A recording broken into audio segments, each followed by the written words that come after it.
नमस्कार दोस्तों, कैसे हैं आप सब। आज हम आपके लिए एक फिल्म लेकर आए हैं जिसका नाम है मिनी हीरो। फिल्म की शुरुआत में बताया जाता है कई साल पहले यहाँ एक वैज्ञानिक हुआ करता था। उसका नाम डॉक्टर फिंच था, जो कि एक दिन कहीं गायब हो जाता है। जिस घर में वह रहता था वहाँ जो भी रहने आता वह उन्हें डराया करता था। आगे एक महिला को दिखाया जाता है। वह एक कमरे के अंदर होती हैं, वह उठती हैं और टीवी की तरफ देखती हैं। उसे उसी वैज्ञानिक की डरावनी तस्वीर नजर आती है। यह देखकर वह महिला काफ़ी डर जाती है और भागने लगती है, लेकिन टीवी भी उसका पीछा करने लगता है। वह महिला फिर सीढ़ियों से भागती हुई बाहर जाती हैं।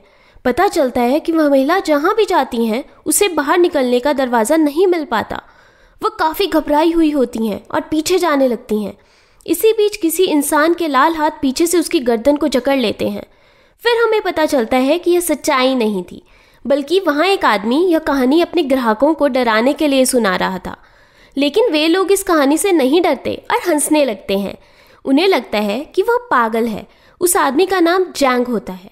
वह उस घर के लिए टूर गाइड का काम करता था जिसमें डॉक्टर फिंच रहा करता था। आगे बताया जाता है कि यह घर जैंग ने एक म्यूजियम में बदल दिया है। वह इसी घर की देखभाल करता है। इसके बाद उसका बॉस उससे कहता है कि तुम लोगों को घर के बारे में बेकार कहानियां सुनाना बंद करो, इसकी वजह से हमारा मजाक उड़ाया जा रहा है। इसके बाद जैंग निराश होकर वहां से चला जाता है। फिर वह सभी को दोपहर के खाने के लिए बुलाता है। इसके बाद वह सभी ग्राहकों को अंदर लेकर जाता है। आगे वह सभी को जाने के लिए कहता है ताकि वे अपनी बस को मिस ना कर दें। अचानक ही जैंग को एक शोर सुनाई देता है जो कि बेसमेंट से आ रहा होता है।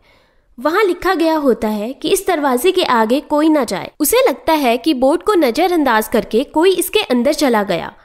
वह दरवाज़ा खोलकर उसके अंदर जाने लगता है कि चमकती रोशनी उसकी आंखों पर पड़ती है और वह सीढ़ियों से नीचे गिर जाता है। इससे उसकी चाबी व कोक की बोतल भी नीचे गिर जाती है। वह कोक ज़मीन पर गिर जाता है। इसके बाद वहाँ पड़ी एक छोटी कार में शॉर्ट सर्किट होने लगता है। उसी के साथ जैंग भी गिरा होता है और वह जल्दी से उठ जाता है। अब वह देखता है कि पूरे कमरे में करंट जैसा कुछ फैल रहा है। वो उस कमरे से बाहर जाने लगता है कि उसका पैर उस छोटी कार के ऊपर पड़ जाता है और वह करंट उसे भी लग जाता है। जैंग उस करंट की वजह से सिकुड़कर छोटा हो जाता है। पता चलता है कि उसका आकार अब बिल्कुल छोटा हो गया है और वह ज़मीन पर गिर जाता है। होश आने पर वह देखता है कि वह एक कार के अंदर बैठा है। वहाँ उसे कार के बाहर एक बड़ी चींटी दिखाई देती है जो कि कार के शीशे पर हमला कर रही होती है। वह डर के चिल्लाने लगता है। अब वह ड्राइवर सीट पर जाता है और कार स्टार्ट करने लगता है, लेकिन कार स्टार्ट नहीं होती। अब वे चींटियाँ कार से दूर होने लगती हैं क्योंकि वहाँ एक और छोटा आदमी आता है जो उन चींटियों पर आग जैसी तोप से हमला करने लगता है। फिर वे चींटियाँ, जो कि हज़ारों की मात्रा में हैं, उस जगह से दूर जाने लगती हैं। हालांकि उसके हथियार में अब गैस खत्म हो जाती है, जिससे फिर से वे चींटियाँ उस पर हमला करने के लिए आगे बढ़ने लगती हैं। यहाँ दूर से एक छोटी महिला को दिखाया जाता है जो कि रस्सी की मदद से आती हैं और हर जगह बॉम्ब लगा देती हैं। बताया जाता है उस लड़की का नाम लिली है। वह एक सैनिक है और वह अपने हाथों से इन चींटियों को मार सकती है। वह जल्दी से उस आदमी के पास जाती है और कहती है सारे बॉम्ब लगा दिए गए हैं। अब वह रिमोट के बटन दबाती है और धमाके होने शुरू होते हैं, जिससे कुछ चींटियाँ मर जाती है और बाकी दूर भागने लगती हैं। यह सब जैंग कार से देख रहा होता है। वह अब कार से निकलकर उन दोनों के पास जाता है। फिर वह उस आदमी को देखता है और जान जाता है कि यह तो डॉक्टर फिंच हैं। वह परेशानी से बेहोश हो जाता है। अगले दृश्य में वह स्ट्रेचर में होता है और अचानक बेहोशी से जागता है। वहाँ उसका इलाज हो रहा होता है। उसके सिर पर कुछ तारें लगाई जाती हैं। वह पर्दे से देखता है कि डॉक्टर और उसकी साथी कोई डरावना ऑपरेशन कर रहे होते हैं। यह देखकर वह डर जाता है और बाहर जाने की कोशिश करता है। दरवाज़ा खोलते ही उसे पता लगता है बाहर हर तरफ बड़ी बड़ी चींटियाँ हैं और सब कुछ बहुत बड़ा है। इससे पहले कि वह बाहर जाए, अचानक डॉक्टर उसकी तरफ आता है और एक हथौड़ी दरवाजे पर मार देता है। वह काफ़ी गुस्से में होता है। वह कहता है कि तुम्हारी वजह से मेरा प्लान फेल हो गया। बताया जाता है कि जैंग ने अनजाने में वह मशीन तोड़ दी थी जो डॉक्टर फिंच ने 10 साल लगाकर बनाई थी। अब उसे यह दोबारा बनानी पड़ेगी। इन सब का जिम्मेदार वह उसे मानता है। इसके बाद नर्स के हुलिये में लिली जैंग के पास आती है और वह बताती है कि 10 साल पहले डॉक्टर फिंच ने चीज़ों को छोटा करने की मशीन का आविष्कार किया था। वह अल्फा पार्टिकल की मदद से चीज़ों को छोटा बनाने में कामयाब हुए थे। इसके बाद वह मानवों पर भी इसका इस्तेमाल करना चाहते थे, इसलिए वह सबसे पहले अपने आप पर इसका इस्तेमाल करते हैं। उन्होंने यह मशीन कार के रूप में बनाई थी। वह कार में बैठकर खुद को छोटा करने में कामयाब हुए थे। हालांकि उन्होंने खुद को वापस उसी आकार में लाने के बारे में नहीं सोचा था, इस कारण वह छोटे ही रह गए। इसलिए खुद को वापस उसी आकार में लाने के लिए उन्होंने चुपके से 10 साल का प्रयोग किया, जबकि लोग सोचते हैं कि वे गायब हो चुके हैं। हालांकि इन सालों में उन्होंने बड़े होने की प्रक्रिया ढूंढ निकाली थी। वह इसके लिए तैयार ही थे कि तुमने वह कोक नीचे गिराकर मशीन को खराब कर दिया। जब तुम कार मशीन पर पैर रखने वाले थे तो डॉक्टर जल्दी से कार से निकले, लेकिन तुम उस पावर से छोटे हो गए। अब जैंग सारी बात समझ गया था। वो डॉक्टर के पास जाता है और उन्हें दोबारा सब पहले जैसा करने के लिए कहता है, लेकिन डॉक्टर गुस्से में उसे वहाँ से जाने के लिए कहते हैं। जैंग भी गुस्से से डॉक्टर को ऐसी मशीन बनाने के लिए कोसता है। वे दोनों काफ़ी बहस करने लगते हैं। लिली उन दोनों को शांत करवाने की कोशिश करती है और जैंग को वहाँ से ले जाती है। डॉक्टर उसे धक्का देकर दरवाजे से बाहर कर देते हैं। अंदर कमरे में डॉक्टर को एक योजना सूझती है। वह लिली से जैंग को अंदर लाने के लिए कहते हैं। लिली बाहर जाती है तो पता चलता है कि जैंग वहाँ से जा चुका था। अगले दृश्य में घर दिखाया जाता है जहाँ उसका बॉस वैंग घर के अंदर आता है। वह जैंग को फ़ोन करता है, जो कि उसका फ़ोन नहीं उठा रहा। फिर वह बेसमेंट की तरफ जाने लगता है। यहाँ पता चलता है कि जैंग एक टेबल पर चढ़ गया है और अपने बॉस को ज़ोर ज़ोर से आवाज़ें लगाने लगता है। हालांकि उसकी आवाज़ उसके बॉस तक नहीं पहुंच पाती, क्योंकि वह छोटा हो चुका था। काफ़ी देर ढूंढने के बाद वैंग बेसमेंट से चला जाता है। अब जैंग काफ़ी निराश होता है। वह सोचने लगता है कि आगे क्या किया जाए। वह अपने सामने एक गिलास बीकर देखता है। वह उस बीकर को नीचे गिराने की कोशिश करता है। गिलास नीचे गिर जाता है, जिसके उसकी आवाज़ वैंग तक पहुंच जाती है। वह दोबारा बेसमेंट की ओर जाने लगता है। वह डॉक्टर फिंच को ढूंढने लगता है। उसे पता होता है कि डॉक्टर फिंच छोटे हो चुके हैं। नीचे देखने पर उसे बीकर टूटा हुआ मिलता है। वह टेबल की तरफ देखने लगता है, लेकिन वहाँ जैंग नहीं, क्योंकि डॉक्टर फिंच ने उसे वहाँ से निकाल लिया होता है। वे दोनों किताब के पीछे छिप जाते हैं, लेकिन जैंग फिर से डॉक्टर पर गुस्सा करता है कि उसने उसे वहाँ से क्यों निकाला। डॉक्टर जैंग को बताता है कि वे बहुत मुसीबत में हैं। वह बताता है कि तुम्हारा बॉस हमें पकड़ने की कोशिश में है और हमें विदेश में बेचना चाहता है, लेकिन जैंग उनकी बात पर भरोसा नहीं करता है और उन्हें ही दोषी बता देता है। अचानक ही वैंग टेबल से किताब हटाता है और उन दोनों को देख लेता है। वह हैरान होता है कि जैंग भी अब छोटा हो चुका था। उनकी मदद करने की बजाय वह उन दोनों को बताता है कि कैसे वह विदेश में उन्हें बेचकर पैसे कमाएगा। यह सुनकर जैंग काफ़ी हैरान होता है। फिर वैंग उन दोनों को पकड़ने के लिए अपना हाथ बढ़ाता है कि वहाँ कुछ गुंडे आ जाते हैं और वैंग को घसीटकर ले जाने लगते हैं। आगे पता चलता है कि वे वैंग से पैसे वसूल करने आए थे। वैंग ने उनके पैसे भी नहीं चुकाए थे। वे कमरे में ले जाकर उसे डराते हैं कि अगर अगले दिन उसने पैसे नहीं चुकाए तो वह उसका हाथ काट देंगे। नेक्स्ट सीन में डॉक्टर की लैब का नज़ारा दिखाया जाता है। जैंग को पता चलता है कि दरअसल लिली एक रोबोट है, इसी वजह से उसकी मुखाकृति अलग है। अब डॉक्टर जैंग से उसका प्लान समझता है कि कैसे वह कार को ठीक करेंगे। जैंग डॉक्टर से कहता है कि उन्होंने इस रोबोट को महिला ही क्यों बनाया, जिसे वह भविष्य में बच्चों की परवरिश से बच सकते हैं। डॉक्टर जैंग को गुस्से में कहता है कि यह सब साइंस का कमाल है। वह उससे कहता है कि तुम अपने काम पर ध्यान दो, ना कि फालतू बातों पर।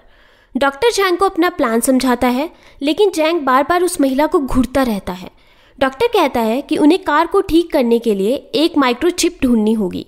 हालांकि इसके लिए ट्रांसफॉर्मर की ज़रूरत है, जो कि वैंग के पास है। डॉक्टर बताता है कि मेरे पास इसका एक और इलाज है। वह रिमोट से एक दरवाज़ा खोलता है जहां कई बंदूकें और ग्रेनेड रखी जाती हैं। वे तीनों अंदर जाकर सभी बंदूकें व ग्रेनेड उठाकर आगे जाने की तैयारी करते हैं। अगले दृश्य में वैंग को दिखाया जाता है। वह उन दोनों को पकड़ने के लिए बढ़िया तैयार होता है। वहाँ डॉक्टर व जैंग भी उसके ऑफिस तक पहुँच जाते हैं और दूर से उसे देख रहे होते हैं। इसके बाद सीढ़ी के नीचे छिपकर उसका जाने का इंतज़ार करते हैं। वैंग के वहाँ से जाने के बाद वे ऑफिस के अंदर जाते हैं। वहाँ जाकर वे ट्रांसफॉर्मर को खोल देते हैं। उसके खोलते ही वह सुरंग निकलती है जिसमें बिजली भी चमक रही होती है। यहाँ खतरा था क्योंकि बिजली से उनकी मौत भी हो सकती थी। इसके बाद वह लिली से आगे जाकर बटन बंद करने के लिए कहते हैं। लिली आगे जाती है, लेकिन धीरे धीरे वह करंट काफ़ी तेज़ होता है जिससे वह नीचे गिर जाती है। इसके बाद वह फिर से उठती है और सुरंग में अंत में जाकर सीलिंग के ऊपर बटन बंद कर देती है। इससे मेन डोर खुल जाता है। इसके बाद वे तीनों मुख्य जगह जाते हैं और उन्हें वहाँ से माइक्रोचिप मिल जाती है। वो माइक्रोचिप एक बक्से के अंदर होती है। इसके बाद डॉक्टर चेंशो से उस बक्से को काटने लगता है। फिर लिली और जैंग माइक्रोचिप निकाल देते हैं। तभी एक अलार्म बजने लगता है। अगले दृश्य में वैंग भी बेसमेंट में उन्हें ढूंढने लगता है। वह एक कुर्सी पर बैठ जाता है जहाँ उसे दीवार को एक दरवाजे जैसी सफ़ेद चीज़ चिपकी दिखाई देती है। वह उसे खोलता है तो उसे डॉक्टर की लैब का पता चल जाता है। इसके बाद वह अलार्म की आवाज़ भी सुनता है। वह उन तीनों को इसी बेसमेंट में पकड़ने का प्लान बनाता है और उनका इंतज़ार करने लगता है। अब डॉक्टर और जैंग लिली के साथ उस माइक्रोचिप को एक छोटी गाड़ी में लेकर जाने लगते हैं। वहाँ पहुँचते ही डॉक्टर को कुछ ठीक नहीं लगता। वह लैब में जाकर देखते हैं कि वह मशीन कार वहाँ नहीं होती। अब वह जगह हिलने लगती है। पता चलता है वैंग ने ही कार गायब की होती है। जैंग छिपकर बाहर देखता है तो उसे वैंग की एक बड़ी आंख दिखाई देती है। उसी दौरान डॉक्टर लिली और जैंग को बंदूकें देता है और वे दोनों उसकी तरफ शूट करने लगते हैं, जिससे वैंग को चोट लगती है और वह दूर भागने लगता है। इसके बाद वैंग भागकर वैक्यूम क्लीनर लेता है। वह लैब की तरफ वैक्यूम क्लीनर ऑन कर देता है, जिससे सभी कागज़ व अन्य चीज़ें वैक्यूम की तरफ आने लगती हैं। यहाँ जैंग, डॉक्टर और लिली भी एक पोल को पकड़कर बचने की कोशिश करते हैं। हालांकि अब वैंग वैक्यूम क्लीनर बंद कर देता है। अब वैंग वैक्यूम क्लीनर को खोलकर डिब्बे से उन दोनों की तलाश करने लगता है, लेकिन उसे कुछ नहीं मिलता। वह फिर से लैब की ओर जाकर देखता है तो उसे पता चलता है कि वे दोनों सुरंग से बचकर निकल गए हैं। इससे वह गुस्से में आ जाता है और चिल्लाने लगता है। अगले दृश्य में ये तीनों सुरंग से रेंगकर आगे चल रहे हैं। जैंग डॉक्टर से पूछता है कि यह सुरंग हमें कहाँ लेकर जाएगी। यह देख डॉक्टर भी हैरान होता है और उसे याद आता है कि उसने सुरंग तो खोदी थी, लेकिन उसे पूरा नहीं किया था। इसके बाद वे तीनों वापस आने लगते हैं। डॉक्टर रुक जाता है और कहता है कि हमें वापस ही जाना चाहिए, क्योंकि वैंग को यही लगता होगा कि हम सुरंग से वापस नहीं आएंगे। वे तीनों फिर लैब में पहुंचते हैं। फिर वे उसके ऑफिस में जाते हैं। वहाँ वे वैंग को देखते हैं, जो कि काफ़ी जख्मी होता है। वैंग कुछ सोचने लगता है और डॉक्टर के कागज़ को देखकर उसे मशीन कार के महत्व का पता चलता है। वह एक बड़ा कटोरा ज़मीन पर रखता है और कार उसके अंदर डाल देता है। इसके साथ ही वह एक बड़ा बिच्छू अंदर डाल देता है। डॉक्टर दूर से यह देख रहा होता है और दोनों को एक प्लान बताता है। वह लिली को रस्सी की मदद से वैंग की ओर जाने के लिए कहता है और उसकी गिलास में एक नींद की गोली डालने के लिए कहता है। वैंग वह पानी का गिलास पी लेता है और धीरे धीरे बेहोश होने लगता है। वह कुर्सी पर ही सो जाता है। यह देखकर वे तीनों अपना काम शुरू कर देते हैं। अब वे कैंडी के रैपर को एक फ्लाइंग सूट की तरह पहन लेते हैं और उस कार की ओर उड़ने लगते हैं। नीचे पहुंचते ही डॉक्टर और लिली अपना पैराशूट खोल देते हैं, लेकिन जैंग का पैराशूट नहीं खुल रहा था, जिससे वह उस कटोरे में गिर जाता है और बिच्छू जैंग पर हमला कर देता है। वह उसे खाने ही वाला था कि वहाँ लिली और डॉक्टर आ जाते हैं। लिली उसे बचा लेती है। इसके बाद डॉक्टर और जैंग वहाँ से दूसरी ओर चले जाते हैं। फिर लिली रोबोट और बिच्छू के बीच लड़ाई होती है। लिली उस बिच्छू को स्कैन करती है और उन दोनों के बीच में लड़ाई होती है। डॉक्टर और जैंग जल्दी से कार के अंदर बैठ जाते हैं। डॉक्टर कार को स्टार्ट करने लगता है, लेकिन इसका कोई फ़ायदा नहीं होता। इसके बाद लिली बिच्छू का सामना करते हुए उसके शरीर को रस्सी से काट देती है। हालांकि वह ज़्यादा देर तक उसका सामना नहीं कर पाती और ज़मीन पर गिर जाती है। वह लगातार उसकी पीठ पर चढ़ के हमला करती है, लेकिन उस पर कोई असर नहीं होता। फिर लिली अपनी रस्सी से कैसे करके उस बिच्छू को बांध देती है। आगे हम देखते हैं कि डॉक्टर कार को स्टार्ट करने में कामयाब हो जाता है। लिली कार की तरफ आती है, लेकिन तभी बिच्छू उस पर हमला कर देता है। वह उसे सिर से पकड़ लेता है। यह देखकर जैंग उसकी मदद करने के लिए कार से बाहर जाना चाहता था, लेकिन लिली उन दोनों को कार के अंदर रहने के लिए कहती है। वह उन दोनों को देखकर मुस्कुराती है और लिली एक रिमोट उन दोनों की तरफ फेंकती है। इससे वहाँ बड़ा धमाका होता है और बिच्छू और लिली खत्म हो जाते हैं। डॉक्टर और जैंग उड़ते हुए वहाँ से निकल जाते हैं। अब वह दोनों लैब में पहुंच जाते हैं, जहां लिली को खोने पर काफ़ी उदास होते हैं। डॉक्टर याद करता है कि लिली ने उसका कितना साथ दिया है। डॉक्टर जैंग को लिली के बारे में बताता है। वह कहता है कि मैंने उसे अपनी एक स्टूडेंट वेंडी की शक्ल दी थी। मुझे उसका काम अच्छा लगता था और हम दोनों साथ काम किया करते थे। हम दोनों एक दूसरे से प्यार करने लगे थे, लेकिन जैसे जैसे समय बीतता गया मैंने उस पर कम ध्यान देना शुरू कर दिया, क्योंकि मैं अपनी रिसर्च में व्यस्त था। इस वजह से वह मुझे छोड़कर चली गई थी। मैंने अकेले ही परीक्षण शुरू कर दिया था, जहां मैंने वेंडी की तरह दिखने वाली रोबोट बनाई। हालांकि लिली ने मेरा बहुत साथ दिया, लेकिन वेंडी के लिए मेरा प्यार कम नहीं हुआ था। अब वे दोनों कार की ओर वापस अपने आकार में जाने की कोशिश करते हैं। यहाँ डॉक्टर को पता चलता है कि एक और मुसीबत आ गई है। वह कहता है कि मेरे पास एक ही अल्फा पार्टिकल बचा है, जिससे हम में से एक ही अपने आकार में वापस आ सकता है। यह सुनकर जैंग काफ़ी हैरान होता है। अगले दृश्य में वैंग को नींद से उठता दिखाया जाता है। वह देखता है कि कटोरे में कार नहीं है। यह देखकर वह चिल्लाने लगता है। वह बेसमेंट में जाता है और सब कुछ तोड़ने लगता है। इसके साथ वह अपने ऑफिस में जाता है और उसकी नज़र सीसीटीवी कैमरे की फुटेज पे पड़ती है, जहां वह डॉक्टर और जैंग को देख लेता है। यहाँ डॉक्टर और जैंग बहस कर रहे होते हैं कि वहाँ जैंग उन्हें पकड़ने के लिए उनके सामने आ जाता है। वह गिलास की मदद से दोनों को पकड़ने लगता है कि डॉक्टर जैंग को धक्का देकर उसे बचा लेते हैं और वैंग डॉक्टर को कैद कर लेता है। वह उसे शीशे के गिलास में डाल देता है और फ़ोन से उसके साथ सेल्फी लेने लगता है। डॉक्टर को रिमोट से पता चलता है कि जैंग ने कार को स्टार्ट किया है। वह मुझे बचाने की कोशिश में है। डॉक्टर जैंग को गिलास से इशारा करते हैं कि वह ऐसा ना करे, लेकिन जैंग नहीं सुनता और कार लेकर आगे बढ़ता है। वह कार उड़ते हुए डॉक्टर की टेबल की ओर बढ़ने लगती है, जिसे वैंग देख लेता है। वहाँ डॉक्टर एक योजना बनाता है। वह जैंग को उसके आकार में लाने के लिए बीच में ही कार को एक्टिव कर देता है। इससे जैंग कार से कूदता है और अपने आकार में वापस आ जाता है और वैंग के सिर पर गिलास से हमला कर देता है। अगले दृश्य में जैंग को टीवी पर दिखाया जाता है। वहाँ वह एक नई टेक्नोलॉजी को दुनिया से शेयर करता है। वह दुनिया को बताता है कि डॉक्टर फिंच अभी भी जिंदा हैं। अब उस मशीन से जैंग वेंडी को छोटा कर देता है, जिससे डॉक्टर फिंच उसे प्रपोज करते हैं। जैंग उन दोनों को बधाई देता है।